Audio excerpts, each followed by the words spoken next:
It's time for the Top 5, sponsored by the Fort Worth Convention and Visitors Bureau. That's right. Welcome back to the Ultimate Dallas Sports Show. It is time for the Top 5, Joe. Just making sure you're ready. Now, last week, Joe and I were running in studio here for our lives trying to get the show on air, so we missed our chance to comment on the biggest story of that Niners loss. What? Our own Mike Leslie getting into it a little bit with Cowboys cornerback Trevon Diggs. And in honor of that, we're doing a top 5 athlete media confrontations, but there is a twist. These are not the 5. A little bit for this. These are not the 5 best or worst. These are the 5 levels of confrontation. Have anyone seen Gabriel Iglesias? Like there's 5 levels of fatness. These are the 5 levels of confrontation with examples of each level for this. Man, I didn't expect that reference tonight. There you go. All right, let's start things off with number 5. And a benign start to this one.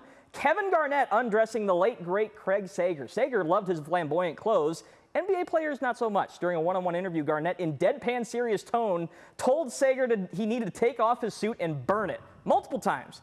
I don't think Sager obliged, but the result was hilarious anyway. Saad, we'll start here with you. Do you remember this altercation? And not really an altercation, but event. Absolutely, I do. I remember watching it live actually, and it was great. And it was two guys that, you know, Kevin Garnett, somebody who's known for his intimidating demeanor, and Craig Sager, just the sweetest guy. So when you put both of them, and the biggest thing that's important here is that you know how much respect Garnett always had for Sager, and that just made it all the much better. 100%. Respect made that interaction. Not so much for the next 4 on this list. We'll move on to the number 4 slot, and this is where things start to ramp up.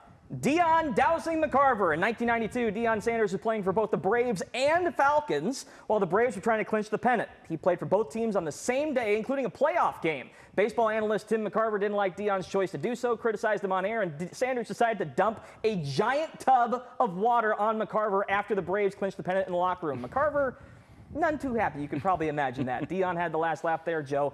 Do you remember this moment? Oh, do I remember it? I was watching it live. And listen, the best word here for what Deion did was petulant.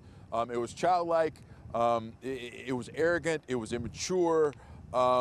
It was, by and large, uncalled for. And listen, I don't agree with all the things that McCarver had to say about Deion, because I thought the criticism he had for Deion was unfair, but I still think that you don't cross that line.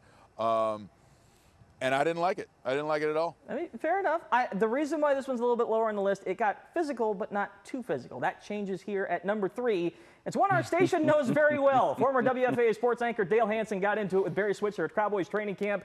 Switzer started actually punching Hansen's arm during the interview and levied incorrect accusations that Hansen had manufactured stories about a power struggle amongst the coaching staff. I could go on, but Mike, please take over for me. What do you think about this at number 3?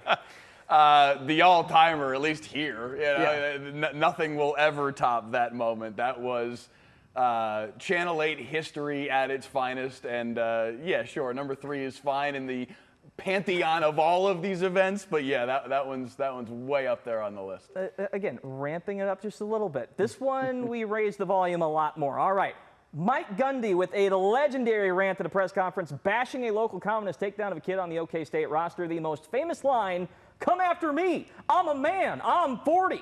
This level represents all the times that coaches' verbal tirades fly off the handle. Saad, what do you think about this one popping in at number 2?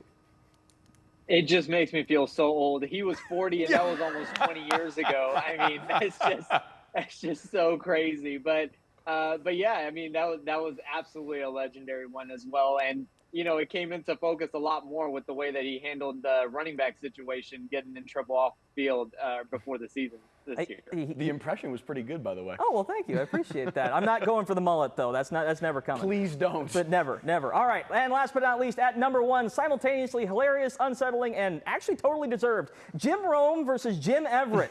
Rome had called Everett Chris Everett, the tennis star, to mock his play and simultaneously question his manhood. When the two finally sat down for a one-on-one interview, Rome said it again to Everett's face multiple times until Everett leapt up, flipped the table, and pushed Rome to the ground. Joe, we'll go to you for this one. Do you remember this one, and do you think it's a deserved number 1? Do I remember that one? So after that happened, Jim Everett actually ended up playing with the New Orleans Saints when I worked in New Orleans as a sportscaster. So I remember it. I've heard about it firsthand. It became a pretty good joke. It became a great story. And listen, Jim Rome asked for it. Yeah. And he got it, right? he found out. He found out. And listen, it happens sometimes, and it's not the way I would do it. Because, again, I think there's a line that we should all have. We should all remain professional in this thing. And I think he crossed that line, and that gave Everett the license to do the exact same thing. And it is a moment.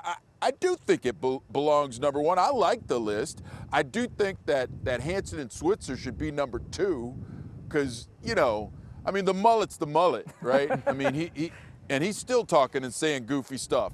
So I would downgrade him because he hasn't kept his rhetoric in great form. I'll leave it at that. That's fair. Saad, is there anyone that came to mind when you heard this topic, first of all, or heard that Mike got into a tiff last week? I'm just curious. Saad was right there.